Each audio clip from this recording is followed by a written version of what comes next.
Zahidul Hasan, school বন্ধ আবার ঘোষণা করা হলো, 3 দিনের আবার হিট অ্যালার্ট। মানে এই শহর আসলে কতটুকু প্রস্তুত তার যে আবহাওয়ার পরিবর্তন, বা আমরা যে বলছি স্মরণকালের সবচেয়ে বেশি তাপমাত্রা, আমি ঢাকা কেন্দ্রিক যদি প্রশ্নটি করি, কতটা প্রস্তুত আসলে আমাদের প্রশাসন, আমরা নিজেরা, এই নগরের যারা অভিভাবক আছেন তারা কি মনে করেন? ধন্যবাদ আপনাকে। কতটা প্রস্তুত এটার জবাব দিতে গেলে আমরা তো আসলে প্রস্তুতি ওইভাবে নেইনি বলতে হবে। এখন থেকে হয়তো আমরা প্রস্তুত হওয়ার চেষ্টা করব, আমার কাছে যেটা মনে হচ্ছে। কারণ গত কয়েক দশকে বলেন, এই এই যে আবহাওয়ার যে পরিবর্তনটা, এটা তো আর হুট করে হয়নি।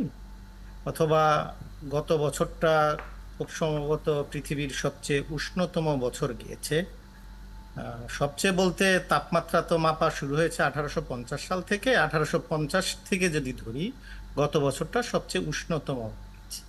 কিন্তু বিজ্ঞানীরা তো বলছেন এই বছরটা গত বছরকেও ছেড়ে ছাড়িয়ে যাবে। যাবে। তারপরে এবার ধরেন এপ্রিল মাস এমনিতেই আমাদের এখানে উষ্ণতম মাস। তো এই গরমটা যে আসবে কিছুটা তো ধারণা করা গিয়েছে। কিন্তু এই এই ধরনের গরম মোকাবেলা করার জন্য তাৎক্ষণিক তো কোনো পদ্ধতি নাই। আপনি বললেন যে আজকে কালকে গরম হবে এই শহর, বা তাপমাত্রা 40 ছাড়িয়ে যাবে, আমরা এই ব্যবস্থা নেব। এটা সম্ভব না। এটা আপনার দীর্ঘমেয়াদে চিন্তা ভাবনা করে শহরটাকে তো ওইভাবে আমরা গড়েও তুলি। এই যে আব্দুল্লাহ স্যার যেটা বলছিলেন, যে আপনি হয়তো এসির মধ্যে থেকে ঠান্ডা আছি, কিন্তু পুরো শহরটাকে তো গরম করে দিচ্ছি, তাই না? যত ভবনে যত এসি চলবে অথবা এসি উৎপাদন করতে যা লাগবে, মানে সবকিছু মিলিয়ে আমরা এই শহরটাকে গরম করার, গরম রাখারই প্রক্রিয়া করছি। এখন এটাকে যদি ঠান্ডা করতে যান, এই গ্লোবাল ওয়ার্মের যদি বাদ দেন, প্রকৃতিগত কারণে, প্রাকৃতিক কারণের উপর তো আমার আপনার হাত নাই। হাত আছে, এগুলি মানুষ্য সৃষ্টি, মানুষই এই জায়গাটায় নিয়ে এসেছে, সেটা ধরেন অন্য আলোচনা। কিন্তু আমরা যদি আমাদের নিজেদের কথা ভাবি, যে এই দেশের মানুষ বা এই দেশের নীতি নির্ধারকরা আপনারা যদি চেষ্টা করতাম বা করি, কিছুটা স্বস্তি দিতে পারতাম। কিভাবে? শহরটাকে যদি আমরা পরিকল্পিতভাবে করতাম, আবার আমাদের যে পরিমাণ বৃক্ষ থাকা দরকার, বনাঞ্চল থাকা দরকার, জলাভূমি থাকা দরকার, বা যা ছিল এক সময় যা আমাদের, ছিল। যেগুলো আমরা নষ্ট করেছি, বা নষ্ট তো আমরা আমরা মানুষরাই করেছি, তাই না? জলাভূমি তো আমরাই ভরাট করেছি, পুকুর খাল বিল তো আমরাই ভরাট করেছি। এখন এই জায়গাটায় আমার মনে হয় সরকার বা নীতি নির্ধারকদের নতুন করে ভাবতে হবে। যেমন ধরেন আপনাকে ছোট্ট উদাহরণ দেই, এই যে কথায় কথায় আমরা বলি না আমাদের রাষ্ট্র সিঙ্গাপুর, মালয়েশিয়া, হংকং হয়ে যাওয়া, সিঙ্গাপুরের বাড়িঘরগুলিও যদি চিন্তা করেন, দেখেন পরিকল্পনা কোন জায়গায় তাদেরকে নিয়ে গিয়েছে। ওরা কিন্তু নর্মাল টেম্পারেচার থেকে ওদের শহরটাকে 2-3 ডিগ্রি কমিয়ে ফেলতে পেরেছে। কিভাবে? ওই যে বায়ু প্রবাহ যে হয়, তাদের বায়ু প্রবাহটা কোথায় কোন দিক দিয়ে হয় এটা তো হিসাব থাকে, সেই দিক দিয়ে তারা রাস্তাটা বানিয়েছে। তার পাশে আপনার হাইরাইজ ভবনগুলি বানিয়েছে। তারা নিয়ম করে দিয়েছে যেদিক দিয়ে মানুষ হাঁটবে সেখানে 80% জায়গায় আপনার বৃক্ষ থাকবে। এই যে নিয়মটা তারা মানাতে বাধ্য করেছে, সেই অনুযায়ী চলছে। এইগুলো আমরা বলি, জানি, সবাই জানে, কিন্তু আমাদের যে সমস্যাটা হয়, এই নিয়মগুলোর কথা আমরা জানি কিন্তু মানি না। মানি না, এবং আমরা মানতে বাধ্য হওয়ার যে বাস্তবতা সেটির মধ্যেও নেই। এখন অ্যাডভোকেট আবু হেনা রাজ্জাক, এই যে শীতাতপ নিয়ন্ত্রিত স্কুলগুলোর ব্যাপারে সিদ্ধান্ত শিথিল এবং অন্যান্য স্কুল বন্ধ রাখবার সিদ্ধান্ত, এটি আসলে কিভাবে দেখেন? ধন্যবাদ আপনাকে এবং সমস্ত সহ আলোচক যারা আছেন। কিছুক্ষণ আগে আমি আব্দুল্লাহ ভাইয়ের কথাগুলো শুনলাম। উনি যেটা বলেছেন, হিটের কারণে যে সমস্ত বিষয়গুলো আসে, ক্ষতিকারক ও ইত্যাদি। পিন্টু ভাই কিছু কথা বলেছেন, সেগুলো গ্রহণযোগ্য। কি কারণে এখন সর্বস্ব আপনি যেখানে আসছেন, ধরেন যেগুলো শীতাতপ নিয়ন্ত্রিত স্কুল, নিশ্চয়ই সেখানে সলভেন্ট পিতামাতার ছেলেরা পড়ে, ছেলে মেয়েরা পড়ে, এবং তাদের সংখ্যা কিন্তু সীমিত সংখ্যায়। এবং আমি যদি পরিবার হিসাব করি, বাংলাদেশে যদি 1 কোটি পরিবার করি, হয়তো 1 কোটি পরিবার 4 জন করে হলে 4 কোটি মানুষ হয়তো গরমের তীব্রতা টের পায় না, তাদের হয়তো এসি বা অন্যান্য ব্যবস্থা আছে। বাকি 16 কোটি মানুষ কিন্তু মারাত্মকভাবে ভুক্তভোগী। এখন আমাদের আলোচনার বিষয়টা হওয়া উচিত, আমরা কিভাবে একটু ত্রাণ পাবো। পরিত্রাণ কিভাবে আমরা পাবো আসলে। যেমন ধরেন অসুখ বিসুখ তো হবেই।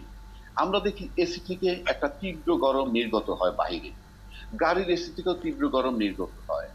এবং আপনি সেক্ষেত্রে যেমন ধরেন বললেন 35,000 রিক্সা চালককে পানি দিচ্ছে, ছাতা দিচ্ছে, ইয়েস, উদ্যোগটা ভালো। এটা আপনি মনে করেন এই গরম থেকে রেহাই পাওয়ার জন্য বনের যে পশু পাখি কিংবা বিড়াল কুকুর তারাও কিন্তু ঝোপের ভিতরে ঢুকে আড়ালে চলে যায়, কোনো ছায়ায় চলে যায়। মানে এটা নেচারগত শিক্ষা। আর আমরা যারা মানুষ, পৃথিবীতে সৃষ্টিকর্তার যত সৃষ্টি সবচেয়ে বেশি ক্ষতিকারক হলো এই মানুষ। কেন বলছি? এই মানুষই কিন্তু পাহাড় কেটে সমতল ভূমি করেছে, সমতল ভূমি কেটে আবার সুয়েজ খালের মতো খাল বানিয়েছে ডিস্টেন্স কমানোর জন্য। কিন্তু এদের ন্যাচারাল ইমব্যালেন্স যেটা তৈরি হয়েছে সেটা কিন্তু কেউ ভাবেনি।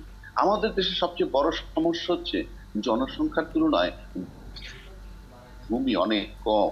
আপনি লক্ষ্য করে দেখবেন প্রধানমন্ত্রী বলতেছে 1 ইঞ্চি জায়গাও কেউ অনাবাদি রাখবে না বা গাছপালা রোপণ করবে। তারপরে কিন্তু আমাদের বিভিন্ন কর্পোরেটরা যে হারে হাউজিং করছে, যেভাবে চলছে, আপনি সমানে গাছ কর্তন হয়েছে। আমি আমার ছোটবেলায় দেখেছি আজিমপুর নিউ মার্কেটের পাশ দিয়ে যে সমস্ত গাছগুলো ছিল সেই গাছগুলো ডেভেলপমেন্টের নামে কেটে ফেলা হয়েছে। এবং আমরা কিন্তু পৃথিবীর অন্যান্য দেশে অনেক জায়গায় দেখছি একটা গাছ সংরক্ষণের জন্য তার বাড়ির প্ল্যান চেঞ্জ করে বোঝার কাদের আছে, কিন্তু আমাদের নাই।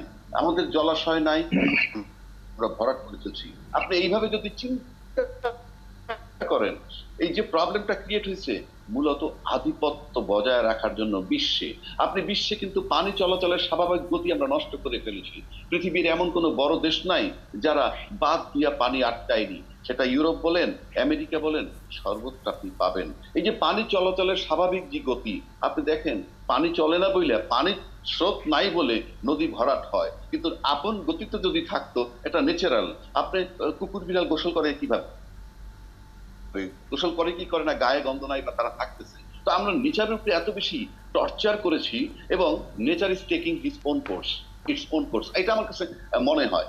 এখন যদি আপনি এটাকে নিয়ে আসে যেটা সমাধানের উপায় কি? সমাধানের উপায় হলে যেহেতু বিশ্বের যারা আধিপত্য বিস্তার করার জন্য যারা উদ্ভিদ ভেটো পাওয়ার যে মানুষগুলো বা দেশগুলো আছে তাদের সাথে আমরা পারবো না। সেক্ষেত্রে সরকার যেমন আমাদের অনেক মেগা প্রজেক্ট করেছেন, অনেক উন্নয়ন করেছেন, সেক্ষেত্রে এই জিনিসটা চিন্তা করতে হবে যে জলবায়ুর পরিবর্তন এবং তাপমাত্রা হয়তো বাড়বেই আস্তে আস্তে। সেক্ষেত্রে আজকে স্কুল বন্ধ রাখাটা কিন্তু সমাধান নয়। এই হিট কিন্তু এরপরে আরো বাড়বে যদি আমরা নেচারের বিরুদ্ধে চলতে থাকি।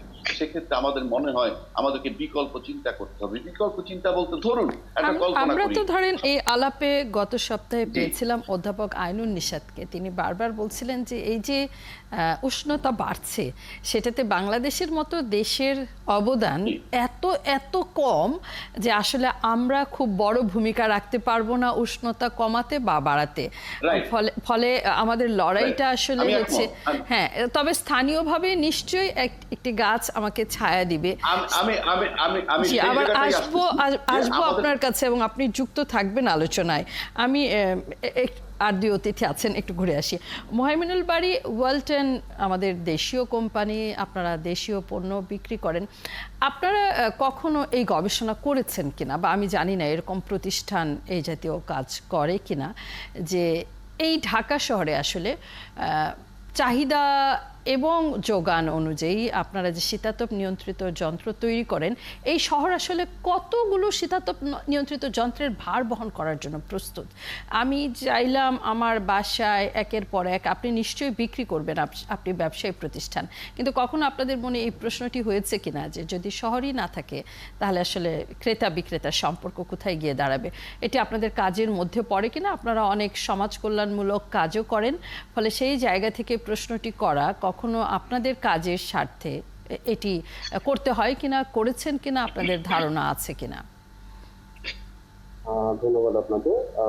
আসলে ওয়ালটন আমরা সবসময়ই পরিবেশের পক্ষে যে যতটুকু, কারণ আসলে ইলেকট্রনিক্স পণ্য মানেই হচ্ছে আমার এখানে পরিবেশের জন্য যেমন বিরূপ কিছু প্রতিক্রিয়া তৈরি হয়, আবার পরিবেশের পক্ষে, পরিবেশের জন্য কিছু ইম্প্যাক্ট থাকে। তো সেই জায়গা থেকে আসলে আমি যদি ঢাকা শহরের কথা চিন্তা করি, ঢাকা শহরে বর্তমানে আসলে যে পরিমাণ ঘনবসতি, এটার কারণে আসলে আমার ডে বাই ডে কিন্তু আমার ঢাকার যে টেম্পারেচার এটা কন্টিনিউয়াসলি বাড়ছে।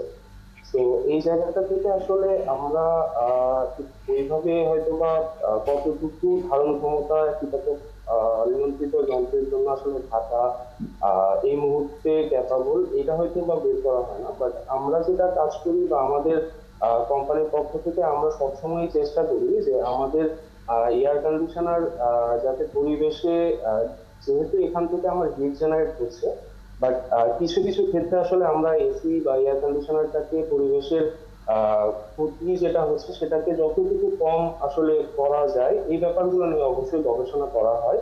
এটাই ফলশ্রুতিতে আসলে আমরা পরিবেশের জন্য কি বর্তমানে করেন আপনারা? আসলে এসি থেকে আমাদের এসির কিন্তু প্রতিক্রিয়াটা আসলে দুই হবে। একটা হচ্ছে যেটা আমাদের অন্যান্য বক্তারা বললেন যে এসি থেকে একটা হিট পরিবেশে কন্টিনিউয়াসলি বের হচ্ছে, এটা আমাদের পক্ষে আসলে নিয়ন্ত্রণ করাটা টাফ এয়ার কন্ডিশনারের ক্ষেত্রে। বাট এসির সাথে রিলেটেড আরেকটা ব্যাপার আছে, সেটা হচ্ছে যে আমরা এসিতে যে গ্যাসটা ইউজ করি এইটার অনেক বড় একটা ইম্প্যাক্ট আছে আমাদের পরিবেশে। কারণ আমরা যদি 5 বছর আগে চিন্তা করতাম যে আমার বাংলাদেশে যে এসি গুলো আসতো সেই এসি গুলোতে যে গ্যাস ইউজ করা হতো, এই গ্যাসটা আসলে আমাদের যে ওজোন স্তর আছে এবং গ্লোবাল ওয়ার্মিং যে ব্যাপারটা এটার সাথে একদম ডিরেক্টলি রিলেটেড ছিল। এটা পরিবেশের জন্য খুবই ক্ষতিকর ছিল, কারণ এই গ্যাসের সিএফসির পরিমাণটা অনেক বেশি ছিল। তো আমরা যেটা করেছি বিগত 2 বছর যাবত আমাদের এয়ার কন্ডিশনারে আমরা যে গ্যাসটা ইউজ করি এটাকে R32 বলে। এই গ্যাসটা আসলে গ্লোবাল ওয়ার্মিং পটেনশিয়াল একদম জিরোর কাছাকাছি। তো এই গ্যাসটা যদি আমার দেখা যায় এসি ব্যবহার করলে অনেক ক্ষেত্রেই এসিতে লিকেজ হয়, সেই গ্যাসটা কিন্তু পরিবেশে আবার উন্মুক্ত হয়ে যাচ্ছে। তো এই গ্যাসটাই আবার আমার গ্লোবাল ওয়ার্মিং এর সাথে অন্যান্য সরাসরি অন্য জড়িত। অন্য তো অন্যান্য আমরা কোম্পানি বর্তমানে অন্যান্য কোম্পানি যারা হচ্ছে এয়ার কন্ডিশন বানায় তারা এই গ্যাস ব্যবহার করে না? মানে আমরা যদি বলি যে আমরা মেজর যারা কন্ট্রিবিউটর আছে এই ফিল্ডে তারা সবাই আসলে এই ব্যাপারটা নিয়ে অনেক সচেতন হয়েছে বিগত বছরগুলোতে। ফলে এটা এবং বর্তমানে ওয়ালমার্ট আমরা ওয়ালমার্ট দেশীয় কোম্পানি হিসেবে আমাদেরকে বাড়তি কিছু দিচ্ছে না আমার পরিবেশের জন্য, আমার আমার উত্তাপ কমানোর জন্য, আমার দাবদাহ কমানোর জন্য। করতে যদি বলি যে হ্যাঁ আমরা আরেকটা ব্যাপারে খুব সচেতন, সেটা হচ্ছে ইলেকট্রিসিটি কনজাম্পশন। কারণ ইলেকট্রিসিটি কনজাম্পশনের সাথেও আমার পরিবেশের সম্পর্ক আছে। তো আমরা যে প্রোডাক্টটা মার্কেটে দিচ্ছি এই প্রোডাক্টটা আমাদের বর্তমানে বাংলাদেশের মার্কেটে যে প্রোডাক্টগুলো আছে সবগুলো প্রোডাক্ট থেকে আমাদের সবচেয়ে কম বিদ্যুৎ সাশ্রয়ী, যদি আমি এটা বলি, তো সবচেয়ে বিজ্ঞাপনের বেশি বিদ্যুৎ ভাষা, সাশ্রয়ী। মাপলে পরে বোঝা যাবে। আমার ধারণা অন্যান্য কোম্পানি একই দাবি করবে। আমার সুনির্দিষ্টভাবে প্রশ্ন ছিল আপনার কাছে, জানার আগ্রহ ছিল যে ওয়ালটন বিশেষভাবে কোনো কিছু করে কিনা। বিভিন্ন খাতে আপনারা করেন, তবে এটি কিন্তু পরিষ্কার হলো যে এই খাতে খুব পরিষ্কার কোনো ভাবনা চিন্তা এখন পর্যন্ত। জায়দুল হাসান কোনো কিছু যুক্ত করবেন আবু হেনা রাজ্জাকি? আমি এই দুজনের কাছে আমার একটা প্রশ্ন, এটা সবাই এই প্রশ্নটা করে। আমি সংবাদপত্রে রিপোর্ট দেখলাম যে এসির বাজারও এই গরমে এসির বাজারও গরম, তার মানে বিক্রি ভালো হচ্ছে, ব্যবসায়ীরা স্বস্তিতে এসেছে। 2022 সালে 4 লাখের মতো এসি বিক্রি হয়েছে, 2023 সালে তারা এটা 5 লাখের উপরে, এখন তো এটা 25 বা 30% আরো বাড়বে। এই যে এসি বিক্রি বাড়তেছে, সাথে সাথে রিপোর্টে দেখতেছি দামও বাড়িয়ে দিচ্ছে। জি, তো এই ব্যবসাটা, এই এসির যারা ব্যবসা করেন এটা না করলে হয় না? যে এটা তো জাস্ট গরমের কারণে আমাকে তো জিম্মি করে দাম বাড়ানো হচ্ছে কিনা বিষয়টা। কারণ নর্মাল দামের চেয়ে আপনার যখন চাহিদা বেড়ে গেল তা আপনি তো দাম কমাতে পারেন চাইলে। আগে 10টা বেচলে এখন যদি 15টা বেচেন আপনি তো দাম কমাতে পারেন, মানে লাভ তো থাকে বাল্ক। সেই জায়গায় আবার দামটা বাড়িয়ে দিচ্ছেন কেন? এটা এই দুজনের কাছে আমার প্রশ্ন। ঘন্টায় ঘন্টায় দাম বাড়ানো হচ্ছে এরকম অভিযোগও গ্রাহকরা করছেন। মুহাইমিনুল বাড়ি, আপনি আগে বলবেন। হ্যাঁ জি, এক্ষেত্রে আসলে দাম বাড়ার ব্যাপারটা কিন্তু গরমের সাথে সম্পর্কিত না। আমি যদি একটু ব্যাখ্যা করি, আমাদের বিগত 1 বছরে আমাদের কিন্তু আমরা বাংলাদেশে যদিও আমাদের পরিপূর্ণভাবে এসি উৎপাদনের সক্ষমতা আছে, বাট আমাদের যে বেসিক র ম্যাটেরিয়াল, কাঁচামাল যেটা বলি আমরা, এই র ম্যাটেরিয়াল জনাব বাড়ি, গড়পড়তা উত্তর ধরেন আমরা প্রতিদিন এই আলোচনা করি, তো প্রতিদিন শুনি, ফলে হচ্ছে মানে এক একটা এসিতে গড়ে 10,000, 15,000, 12,000, 20,000 পর্যন্ত দাম বাড়ানো হয়েছে। মানে এই গরমে সেটি না করার কোনো উপায় ছিল কিনা, এটা আপনাদের যারা, আপনি না, যারা আপনাদের প্রতিষ্ঠান, তারা এই বিষয়গুলো কখনো বিবেচনা করে কিনা, আপনাদের মধ্যে এই আলাপগুলো হয় কিনা, আপনাদের ব্যবস্থাপনা এগুলো করে কিনা? আচ্ছা, আমি একটু বলতে চাচ্ছি এই কোশ্চেনের এগেইনস্টে, যেহেতু উনি কোশ্চেন করেছে আমাদের দুজনকেই, তো আমি ছোট করে একটা বিষয় ক্লিয়ার করতে চাই যে আমরা ইলেকট্রোমার্ট বাংলাদেশে গ্রি এসি প্রোডাকশন করি, যেটা আমাদের বাংলাদেশের সোনারগাঁয়ে আমাদের ফ্যাক্টরি, এখান থেকে আমরা ফুলি ম্যানুফ্যাকচার করছি। তো এখানে কনজিউমার এন্ডে যেই কমপ্লেইন যে ঘন্টায় ঘন্টায় প্রাইস বাড়ানো হচ্ছে বা গরম বেড়ে যাওয়াতে প্রাইস বাড়ানো হচ্ছে, দেখেন এখানে রিপোর্টেড কোম্পানি যেগুলো তারা কিন্তু দাম বাড়ায়নি। এক্ষেত্রে হয়তো কিছু ইম্পোর্টার এই কাজটা করতে পারে, কিছু ভাসমান কিছু ব্যবসায়ী হয়তো আমাদের কাছ থেকেই পারচেস করে নিয়ে সে দোকানে যখন তুলে নিয়েছে, দোকানে তোলার পরে যখন দেখছে চাহিদা বেড়ে গেছে তখন তারা দামটা বাড়িয়ে দিয়েছে। এই ক্ষেত্রে বাজার মনিটরিং এর যে ইস্যুসটা আছে সেটা অত্যন্ত গুরুত্বপূর্ণ ভূমিকা রাখবে আমি মনে করি। বাট আমরা কোম্পানির পক্ষ থেকে, আমি যদি গ্রির কথা বলি, আমরা লাস্ট উইকেও 2500 থেকে 3000 টাকা দাম কমিয়েছি প্রত্যেকটা প্রোডাক্টে।